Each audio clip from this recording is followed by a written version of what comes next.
I've also had reports, and this is probably the interpretation of certain policies from the government. The government said that we are going to reduce the importance of examinations for the lower primary kids, and that's good. I think that's shifting away from the exam-oriented system that we had.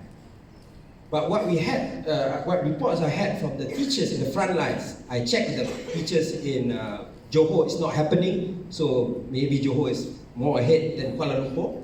But when I checked with the teachers in my constituency, they were not allowed to test for students that are going to high-performing schools or students who are, whether they're going to be streamed into the dual language program or the national mainstream program. So how are they going to know whether the student is capable of going through the DLP or not? The advantage of the DLP is that it's based on the capacity of the students, unlike the PSMI. So, but someone along the way interpreted when the minister said we're not going to have exams, or so we are not going to test students who go into high-performing schools or DLP, and I think that's something that is quite ridiculous.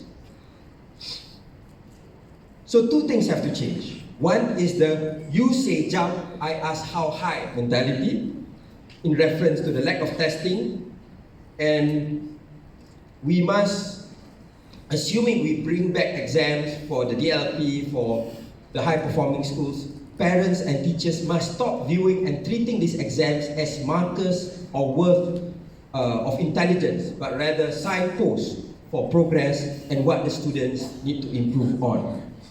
Because it's not easy. You know, I know that many parents, they complain. They say now that there are no exams, especially the parents whose kids keep getting the prizes at the end of the year.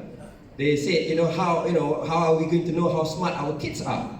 Because they used to enjoy that. So I think the parents too need to change. If you say we want to shift from exam-oriented system, then the parents must play their role.